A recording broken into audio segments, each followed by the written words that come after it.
Hi there, welcome back. Today we're going to give an overview of the techniques used in semiconductor manufacturing. My name is Vivek Subramanian. And I'm Michelle Maharvaz. Let's get started.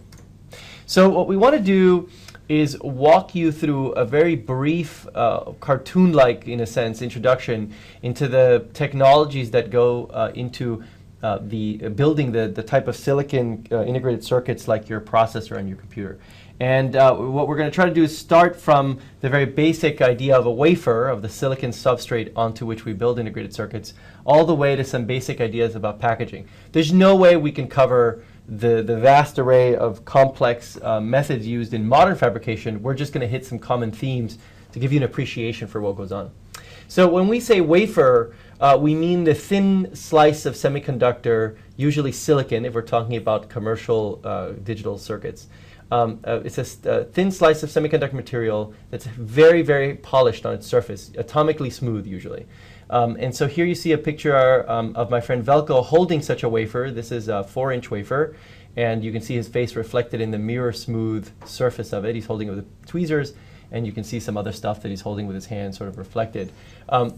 Production wafers are 12 inches usually, so they're much larger than this 4-inch sort of research grade wafer. And Michelle, when you say atomically smooth, that really gets to a key point. These are actually made so smooth that if you were to measure the average roughness across the entire wafer, it's on the order of an angstrom. So it's really, really smooth. It's amazing the precision that goes into making these wafers. Absolutely. The other cool thing about the wafers is that they're essentially a single crystal, crystal of silicon. And so the smoothness in part comes from the fact that you're not quite across the exact same crystal plane over the surface, but pretty close. There's very few step dislocations as you go across. So this is one almost perfect crystal of silicon. Now, a wafer, once it's processed, once we do things to it that we're going to talk about in a minute, it's usually sawed up into die or chips. And these are little square pieces, and that's what some of you think of as the chip, the microchip or the processor chip. And that little square piece will then be packaged in a plastic or ceramic package and plugged into your motherboard and so on. So they're going to be diced up, they're going to be sawed up. We'll talk about that a little bit. Lithography is another term that we're going to use and we're going to define in a minute more carefully, but basically there is a common suite of processes that together are called lithography, and they're really the methods we use to define the patterns on the wafer that will allow us to build transistors and metal interconnects and so on into that wafer. The way to think about it is the following. What we started with is just a bare piece of silicon. To create the functionality we want, whether it's resistors or transistors or wires, we need the ability to put different materials in different locations so as to create patterns. Lithography is what allows us to get there. Exactly. It's a patterning technology or set of technologies. The other term that's useful to know, and you're about to see Vivek use it, is the term photoresist. And photoresist is a term for, again, several families of polymer materials that can be spun on or can be used to coat the wafer to protect it. And the key thing about photoresist is that we can actually put patterns into that polymer material, as you'll see in a second. Yeah, and specifically what you're going to see is that photoresist is light sensitive. So we're going to use that in our first module where we're going to talk about lithography. So let's talk a little bit about lithography now. What I'm going to do is I'm going to walk you through a series of steps that explains how we create a pattern in photoresist. So let's go ahead and take a bare silicon wafer, and we will drop some photoresist on it. The photoresist, as Michelle said, is a polymer. So it's a polymer with a solvent that makes it into this goopy ink-like material. And we'll dispense it onto a silicon wafer. And then we'll spin the silicon wafer at high speed. Typically the speeds we use on the order of a few thousand revolutions per minute. What that does is it causes the photoresist to spread out to form a really uniform layer. And the uniformity is surprisingly good. Considering you're spinning it, the uniformity will be on the order of a few percent across the wafer. And by the uniformity, I'm referring to the thickness of the photoresist. So what we are able to do then is by putting this drop down and then spinning it, we create a thin layer of photoresist. And the process of spinning it also causes all the excess solvent to dry up. What we've therefore got is we've got a dry film of photoresist, Usually after we've got the dry film, we soft bake the photoresist, which means we take this silicon wafer with this coated film on it, and we heat it up to a low temperature, typically somewhere around 100 degrees Celsius. And what that does is that gets rid of residual solvent, and it hardens the resist a little bit to make it usable. So now we're ready to go ahead and make our pattern in it. The way we do that is, for example, using an optical lithography technique. So that's what I show over here. Here's what I do.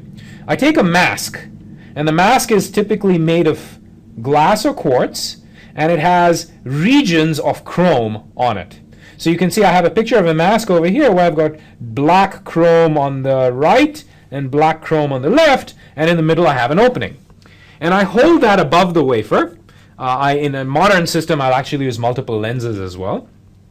And then I shine light through the mask. The light gets blocked in the regions where I have the chrome, but passes through in the regions that have the opening. The result is, if I look at the photoresist under the mask, the regions under the opening receive light, the regions that are blocked by the chrome do not. Now this is where we get to the key property of photoresist. As Michelle said, photoresist is a polymer. And it turns out the light affects the polymer. Depending on the type of photoresist, it can either cause it to cross-link, in other words, form this dense network, or it can break existing cross-links. Anyway, the consequence of that is we've changed the chemical properties such that there's a difference between the photoresist film under the chrome and the photoresist film under the openings. So now what we do is we take this wafer, which has now gone through what we call the exposure process, and we develop it. And what we do in developing is we dunk it into a chemical that will etch out one of the regions but leave the other. So in the example shown here, I dunk it into a chemical that etches out the exposed region but leaves the unexposed regions. And so the consequence is when we're done developing, what we are left with is a pattern that to a large degree mimics the mask. And so you see now that we've got a technique to create patterns in photoresist, and then the next step is going to be to figure out how to use this pattern to create patterns on the wafer. That's right. Now, one of the cool things about lithography is that the developments in modern lithography are really astounding. And for those of you that like computational electromagnetics and dealing with the wave properties of light and so on and how they interact with chemistry, there's just a very large ecology of people that work on modern systems because the feature sizes of modern systems are on order of the wavelength of the light that we use routinely for this. And so it gets to be a very complicated problem what kind of little aperture you make to get the type of feature you want here. So there's a very nice sort of career path in dealing with the advances in patterning systems for semiconductor processing. So now we've got a way of patterning. What are we going to pattern? What is it we're going to do with this basic way of just putting features down? So we thought we'd show you 3 types of processes that can be carried out on a wafer that are pretty easy to understand. So the first one is implantation or implant. And in this one, what happens is I have a silicon wafer, and the surface of the wafer is my dotted line, and inside I have my silicon atoms. And what I'm going to do is I'm going to accelerate ions of a different type, maybe phosphorus or boron. And when I accelerate them, I'm going to essentially get them by pure kinetic energy embedded some distance into the material. So there's going to be a lot of them at the surface, and they're going to drop off the deeper you go because fewer of them or less of them were able to penetrate that far given some initial amount of energy. Okay?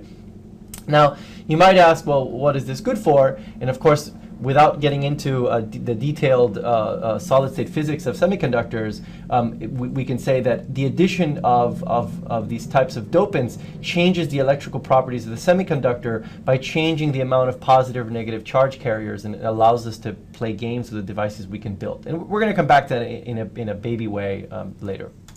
Another one that's also pretty easy to understand is simply deposition.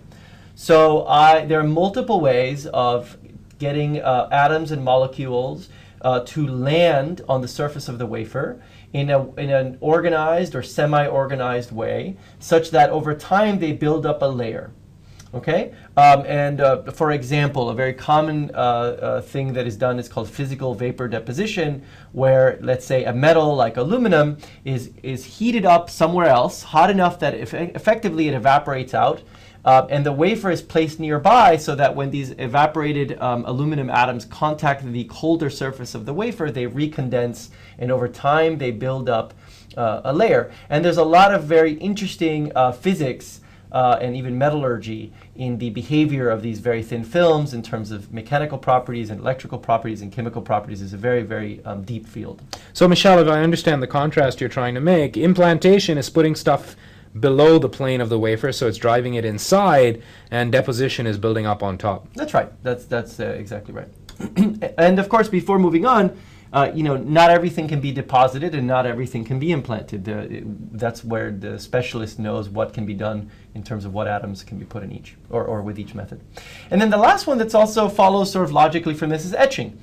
And etching, chemical etching is one kind of etching, and that's simply I start out with a wafer. It's got a surface originally at this dashed line, and I immerse it in some chemical, and that chemical will chemically react with the silicon and bind to it and carry it away into solution, slowly eating away at the surface of this. Etching can also happen in a dry or plasma method, and the same thing happens, it just doesn't happen in a liquid. You don't immerse it in a liquid, you just have an ionized area or plasma area with high energy atoms or molecules, and they will react with the surface of the material, say the silicon for example, and essentially carry it away into the gas phase. So these are some three fairly simple modules, and we're going to show you details about all of them in the next few slides, and then we're going to bring it all back together and give you an example of how you can use everything to make a diode, which is a simple nonlinear device. Okay, so at this point, Michel has talked about some of the basic processes, including ion implantation. So let's use ion implantation now and specifically look at how we would use ion implantation to modify a wafer. As Michel told you, ion implantation is used to add specific species to the wafer, which can be used to alter the conductivity. That is called doping. Okay, so let's go ahead and then see how we would implant into a silicon wafer. So let's consider I have a bare silicon wafer over here, and I expose it to ions, and these might be ions of boron or phosphorus or arsenic, among other examples. What happens is the ions slam into the wafer, and if the ions are fast enough, they don't bounce back. In fact, what happens is they sort of punch through into the interior of the wafer, and they go a certain depth before they stop moving. It turns out as they enter the wafer, they start slowing down, and ultimately they stop. And so what you end up getting is you end up getting this region in which you've been able to introduce ions. And these ions now are therefore incorporated into the wafer. So the nice thing about ion implantation is it has extremely good control of the dose. In other words, how many ions we end up putting in to a given region of the wafer. And it controls the dose, namely how many ions, and it has pretty good control over how far they go, because it turns out how deep they go into the silicon depends on how energetic the ions were to begin with. There are some disadvantages to ion implantation. In particular, think about what I'm doing. I'm taking these ions and I'm slamming them at a wafer, so it turns out they do damage the wafer a little bit. And so we have to repair it afterwards, and what we do is we heat up the wafer such that it can sort of move itself around and get crystallized again. So now the example I've given you on the left over here is just blanket ion implantation. Let's try to combine it with lithography, and let's see what we can do. So let's consider a case where I've now got an insulator and I've got a silicon wafer, and I'm going to go ahead and do an implant. So I'll do the implant, but now you'll notice something interesting. The insulator, and this could be photoresist by the way, is used to block the ions in this region, but it doesn't block them in the region with the opening. So ions therefore dope this region of the wafer in the opening, but they don't dope over here. So now when I strip the insulator off, so I can heat the wafer up to activate, to repair the damage, and I can strip the insulator off, and now I'm left with a region of the wafer that is doped versus a region that was not. Now, this region that's doped because of its characteristic shape is often called a well. Is that right? That's right, and we call it a well for obvious reasons. This looks like a well in a silicon plane. Some sort of basin. That's right. Now you'll find that making these types of wells is very common when you're working on transistors or diodes. You'll see it in a second. So let's talk about etching. There's a number of variants of etching, and I thought I'd touch on a couple of flavors. So one basic idea behind etching is what's called isotropic etching. And isotropic, as the name would imply, is the same in all directions. And this is a fairly straightforward idea. So let's say I've got a silicon wafer, and I've somehow got a layer of silicon dioxide on the surface. Now, we haven't told you how you put silicon dioxide on the surface. We will in a minute. There's a couple of different methods. But silicon dioxide is what happens when bare silicon interacts with oxygen, and it's basically glass. It's silica glass, and so you get SiO2. Okay, so there'll be a thin layer of this glass on the surface. Now, I'm going to use lithography to make a pattern photoresist. I put a thin film of photoresist. That's the diagonally hatched layer. And I've opened a window using my lithography, just like in the example a few slides ago that Vivek did. Okay, so that's pretty straightforward. But now I can put this into a bath that etches SiO2. And let's say I put it into a chemical that etches SiO2 in all directions with no preference. Can you give me an example, Michel? Yeah, actually, the one that everyone loves to bring up because it summons up horror stories is HF, or hydrogen fluoride. And HF is actually a pretty nasty chemical because unlike other acids like, say, sulfuric acid or nitric acid, which when splashed on your skin will burn you and have a very obvious effect, HF is a very, very small molecule, and it tends actually not to irritate your skin except at very high concentrations. And so it's very easy to get HF on your skin if you're not careful. And it would penetrate through and get right down into your bone and really cause you a lot of damage internally. It's a very dangerous chemical. Right. So what happens is when it hits your bone is when it really starts to hurt, and it starts doing severe skeletal damage. Yeah. So HF is definitely not something to trifle with, but that's an example. There are other examples. Certainly there are examples of plasma or dry isotropic etching. An example of that is SF6, or sulfur hexafluoride. But anyway, what you see is that it etched away, and since it's the same in all directions, it doesn't just go down. It goes down, but as soon as it goes down a little bit and sees some exposed silicon here on the side, it'll start going under. So it's going to etch like a circle, kind of centered in the middle here, or something circular based on these areas. I see. So if I understand correctly, because it's etching the same way in all directions, or at the same rate in all directions, it's effectively giving me this hemispherical shape because it's undercutting laterally at roughly the same rate as it's cutting down vertically. Yeah, that's right. It's exactly right. And then if you get rid of the photoresist or whatever you might have used as your mask, we use photoresist because it's an easy example, you'd be left with something like this, which is an etched region. Now notice, HF doesn't etch silicon, so as soon as it hits the silicon, it stops. It can't do anything there, so it flattens out. And so if you were to wait a long time, this curve would essentially move to the left. So, right. Michel, one thing you haven't told me, though, is when I discussed the lithography, I told you how to put down and pattern the photoresist. You haven't actually told me how you remove the photoresist. So it looks like you remove the photoresist. How do I do that? Sure. So usually you remove photoresist with solvents. There's you could put them in acetone, and acetone will chop all this up and dilute it away. There are slightly stronger ones that are used in the semiconductor fab industry that have other advantages, but that's generally what you do. And the other things, by the way, we should add, it's common to remove them in. So the photoresist is a polymer, so you can etch it in a plasma, and oxygen plasma will eat it up. It burns it. And it turns out the most common way to remove it in the semiconductor industry, just because it leaves very clean surfaces, is to use something called Piranha.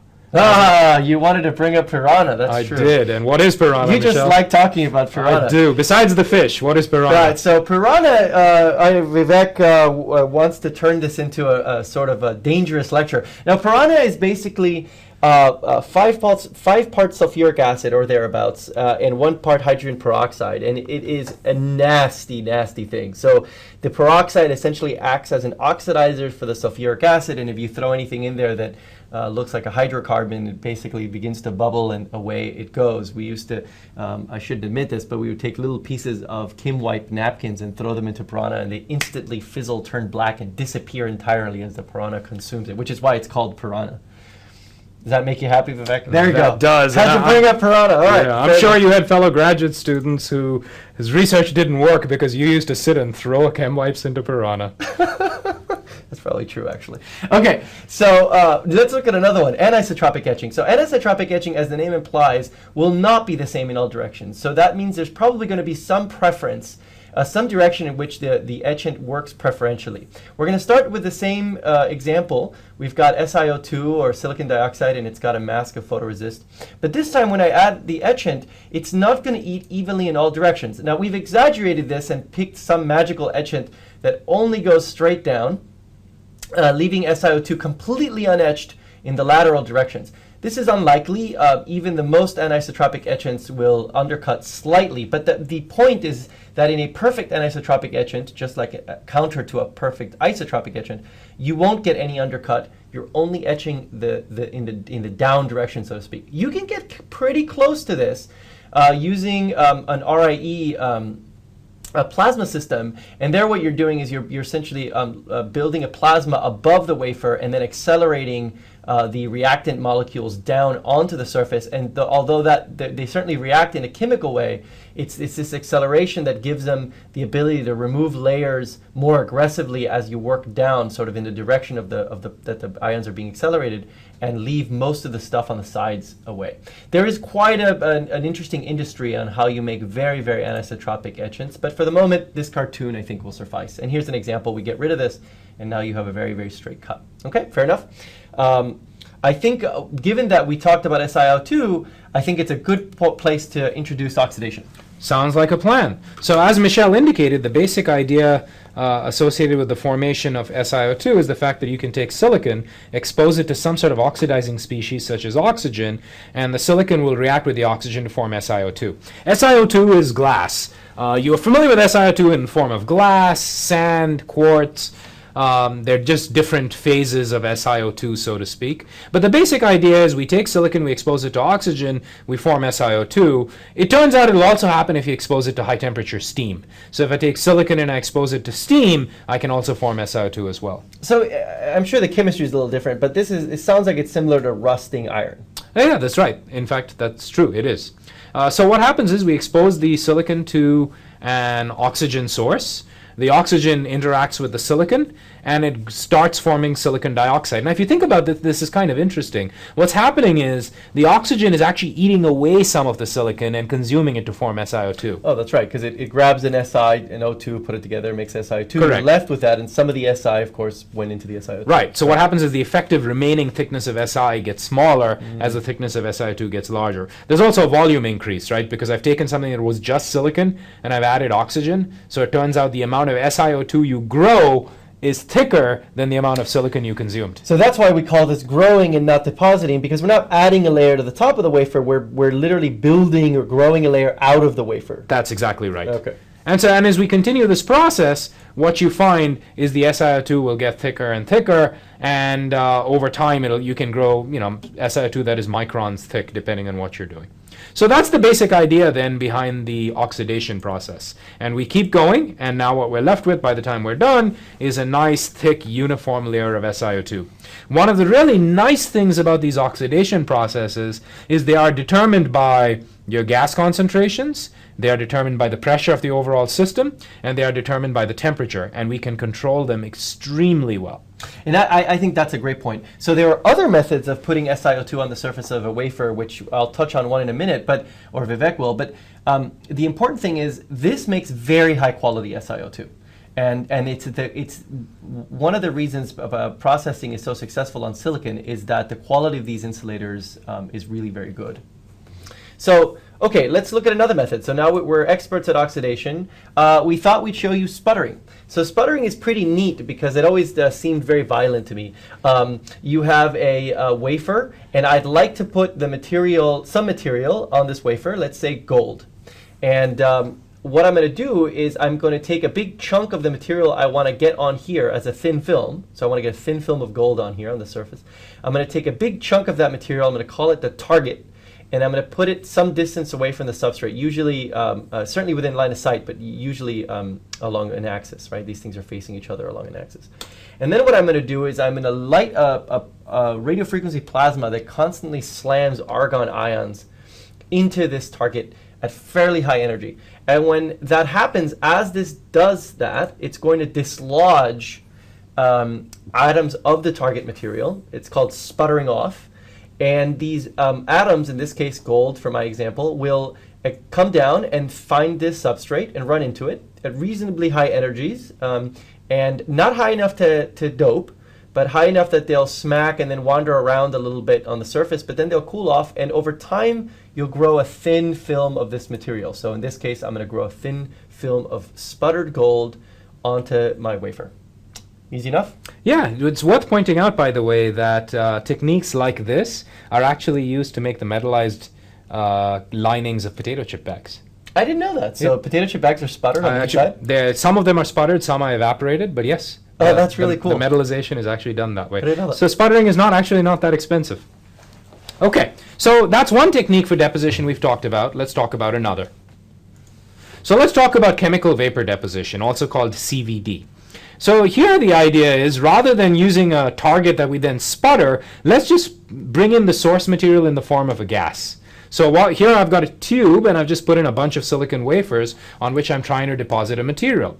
And let's say I'm depositing SiO2 as an example. I might bring in silane gas, which is SiH4, and oxygen gas, which is O2, and I'll flow them both into the chamber. The chamber will be hot, and so they'll flow into the chamber. Because the chamber is hot, they'll decompose and react with each other, and then it'll deposit SiO2 on the surface of the wafer.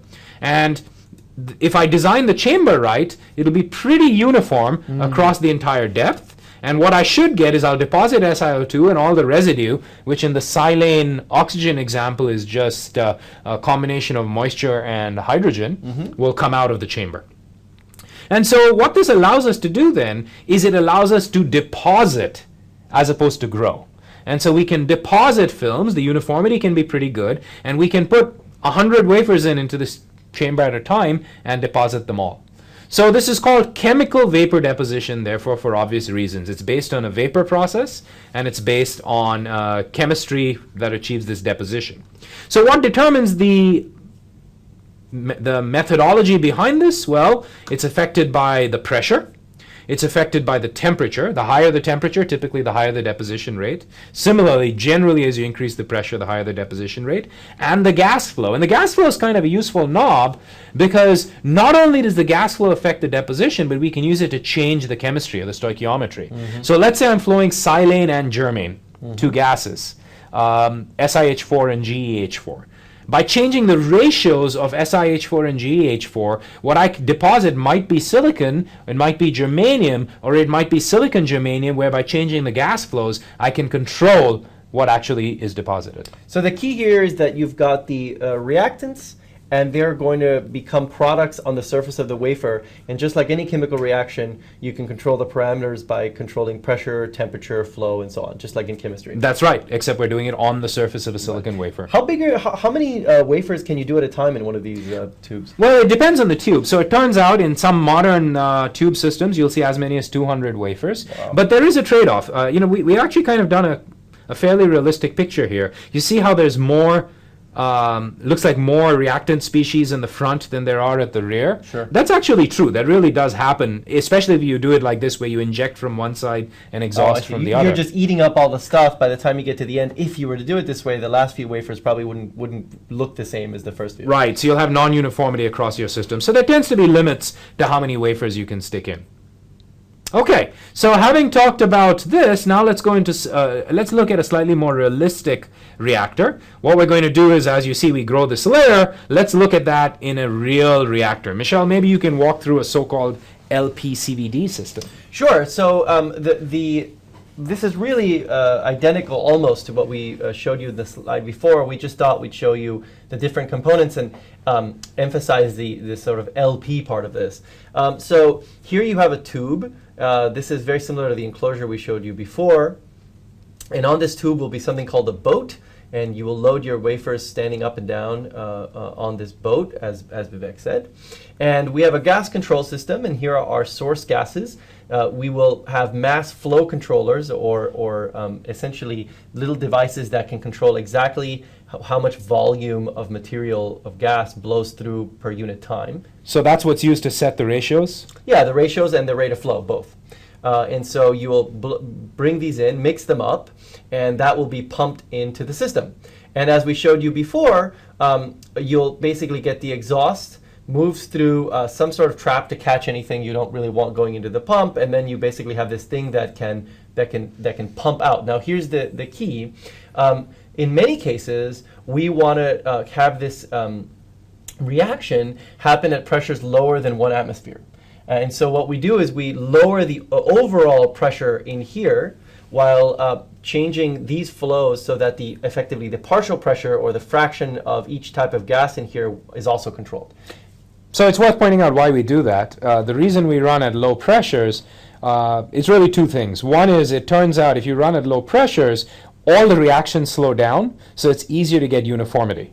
So that's kind of a nice reason to run at low pressure. You can get more uniform deposition just because everything slows down, so you don't eat up all the gas up at the front. That's right. And then the second reason to run at low pressures is if you run at low pressures, you can often get, because the films go down more smoothly, you can actually improve the quality of the film that's deposited. Yeah, that's right. And this gets to, both of those points gets to a common theme that we touch on from time to time, which is really the beauty of modern semiconductor fabrication processes. We're really talking about atomic control over the deposition, and that's exactly what this lets you do. It lets you go slow enough that you get very, very nice uniformity and very, very slow growth, so you can control it down to the nanometer or below in some cases. So that's a simple LPCVD system. Now, we haven't yet we haven't yet worked through a process for, say, something like a diode, but we will. But so far, we've really been talking about things we do to the wafer itself, or right around the wafer. And another very important thing to talk about is once we're done building our transistors, there's really quite a forest of wiring on top of the transistors that's often multiple levels of metals. That's right. In fact, if you look at modern processors, you can have 6 to 10, in some cases even more, layers of metal above the transistors. And think of these as local roads and highways that are used to connect the transistors together to form a circuit.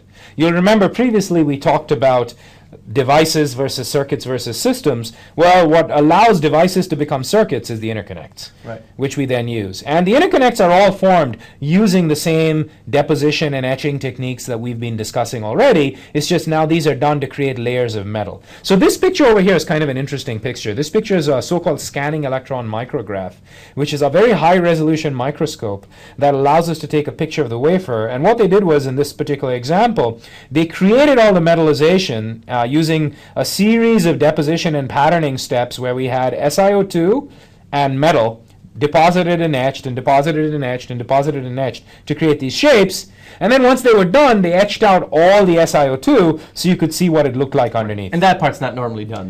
That's really if you get the pretty picture. Right, this is to get the pretty picture, but it is kind of cool. You can see how complex these are. You'll often hear that of all the things we manufacture, modern integrated circuits have complexity that far exceeds the complexity of a city planner. Absolutely. I mean, this is what's cool about the integrated circuit. You're going to get on your wafer. You're going to manufacture your transistors, and again, as I've said a number of times, we're going to show you a baby version of the process in a minute. But after you do this, you then also manufacture all the wires at the same time. You manufacture all the patterns that will short all of your transistors, make all the wire connections you need. Think about your breadboard. You put in your resistors and transistors and little packages, and then you sit there with the wires and kind of connect them one by one. This will drop connections for hundreds of millions of transistors all at the same time at multiple levels with sort of hierarchical design choices. Pretty neat, pretty neat.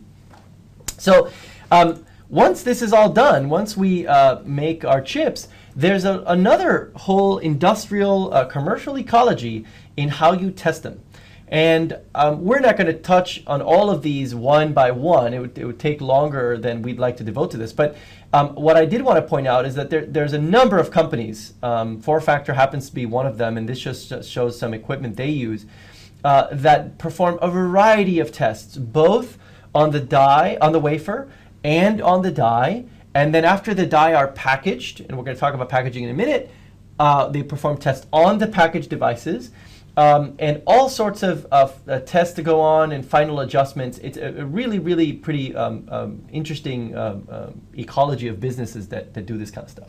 So, and just to give you some ideas of some of the testing that we do, for example, one of the tests is a fail fail or pass test, a go, no-go test, where you'll test your chips to make sure they work, because you don't want to ship a dead chip to a customer. Of course. So that's one. But there's other tests as well. So for example, you know that when a new microprocessor comes out, it often is available in 2 speeds.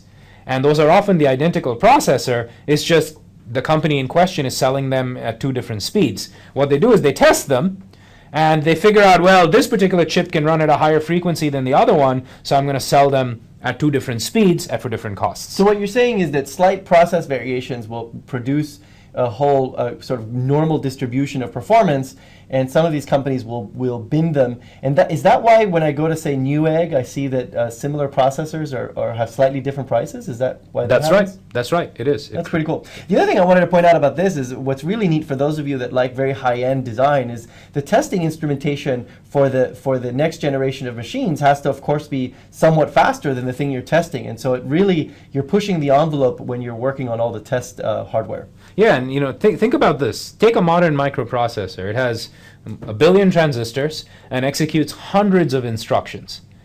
Think how long it takes to test to make sure that all of those transistors work and that they execute all of those instructions correctly. Testing is a really big deal. Oh yeah, makes people a lot of money, that's for sure. All right. So packaging, we haven't really covered what happens to the die. How does it go from a little silicon die to the, I guess, black square or rectangular enclosures that most people conveniently call a chip when they see it sitting on their motherboard? There's lots of different ways, and so let's touch on just a couple in 2 different slides. The oldest traditional thing that happens when you want to go from a die to a package, and a package is the thing into which you're going to place the die, and that's what's going to bond onto your printed circuit board. And Vivek's going to touch on that in a minute a little bit more. But inside, going from the die to the internals of the package are these little tiny wires, and this is called wire bonding. And so there are machines that will bond one end of a tiny wire, tens of microns in diameter, down to one of the little pieces of metal on the silicon. They're called pads. They're the ends of interconnect. So here's an example of one. And they'll bring this wire down and apply a combination of pressure, heat, and ultrasonic energy to bond on a stubby end of it.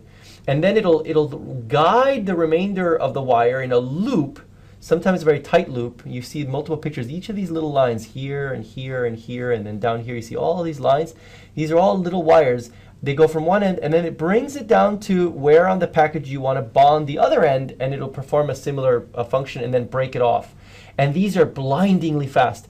Modern automated wire bonders can be programmed to do the same thing over and over and over using visual recognition of the die, and they're so fast you can barely see it. It's faster than a sewing machine. This thing's just flying across the die, wiring it. This is how you go from this very complex die. Notice if you look in the center of this die, you can see what looks to be lots of up and down and left right looking spaghetti.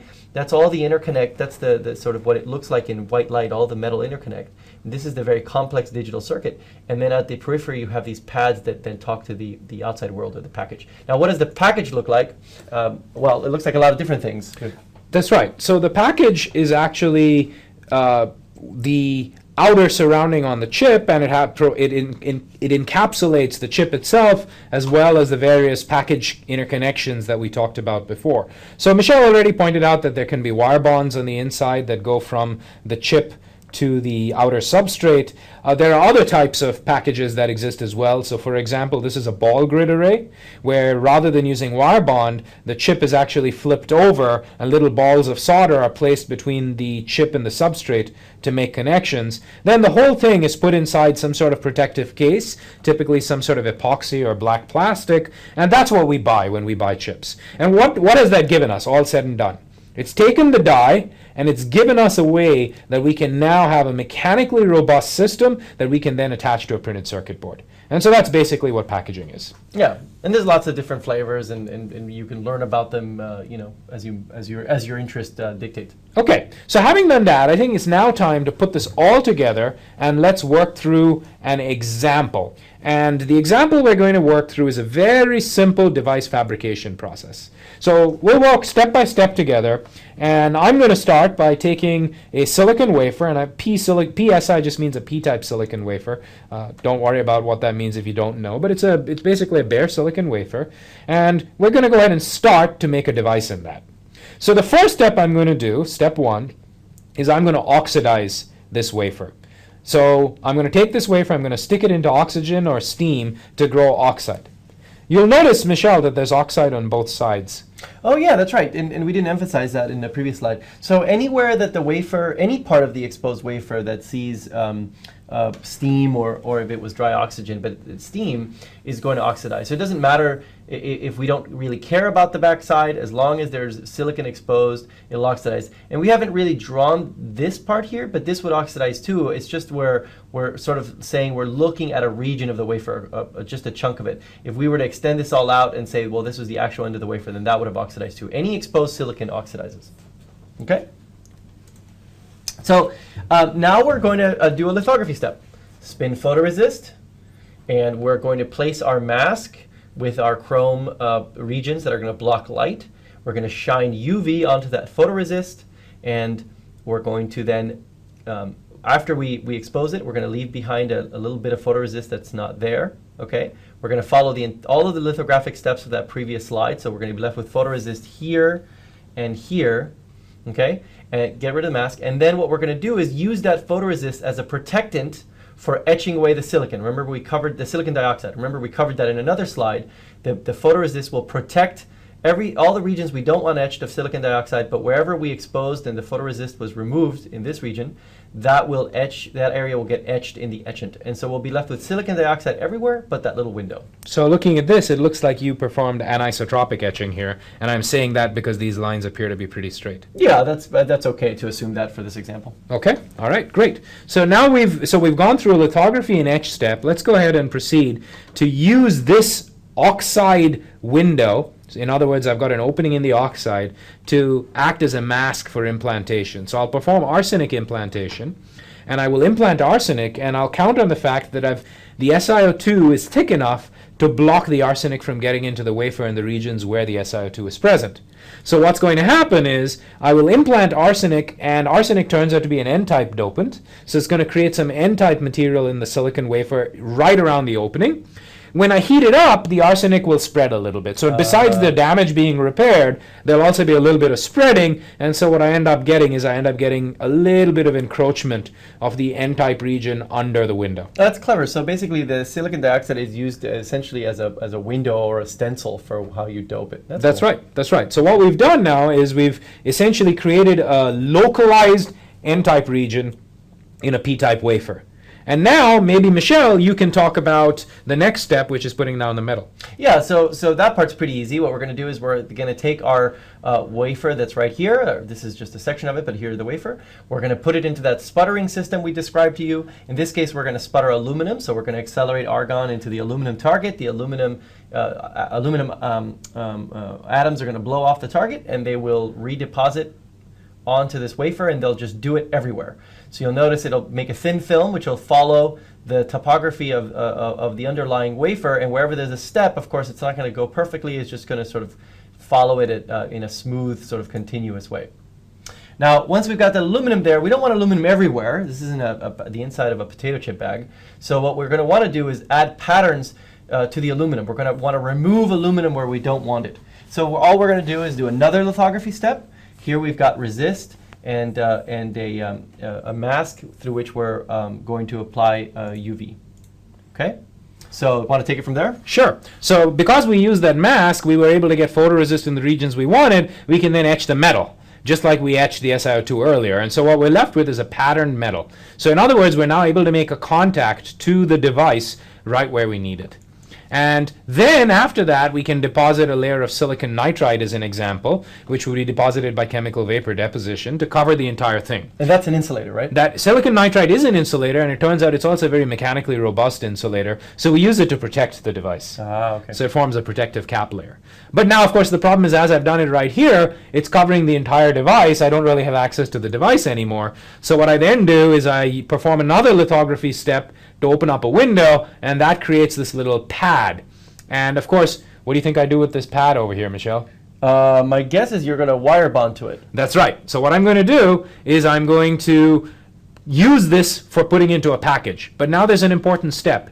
You remember when we did the oxidation and there was a bunch of oxide on the backside? I need to clean that up. So you're gonna sand the bottom. Right. So what I do is I protect the front side, typically with photoresist, just so that it's saved while I'm flipping the wafer over to clean the backside. Right. So you don't scratch it or whatever. Exactly. And then I'll clean up the backside by, we call it backside milling. Typically that's actually mechanically done. You just polish it to clean it up. And then, so that you have access to the backside of the wafer, you might deposit some metal in the backside. That gives you a good contact to the backside of the wafer. So if you think about it, what do I have now, Michelle? I've got a backside metal, and I have a front side metal with a contact window opening. Well, my guess is now we've got to make electrical connections. I guess we were going to make an interconnect here, but I had forgotten that the back was oxidized. We had to clean it, and then we had to put a metal to make a good contact.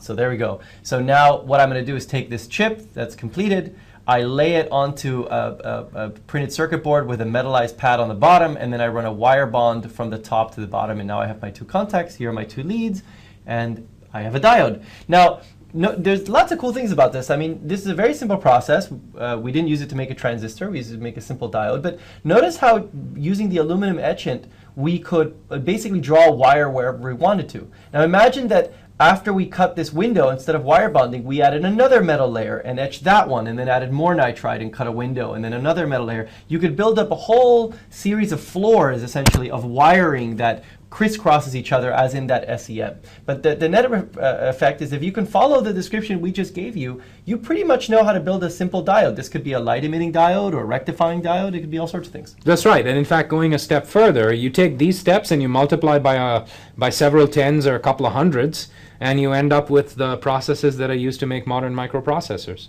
I mean, there's significantly more complexity involved, but basically it's this idea repeated over and over. Pretty cool. I hope you enjoyed it. I hope you guys learned something, and we'll catch you in the next one. Take care.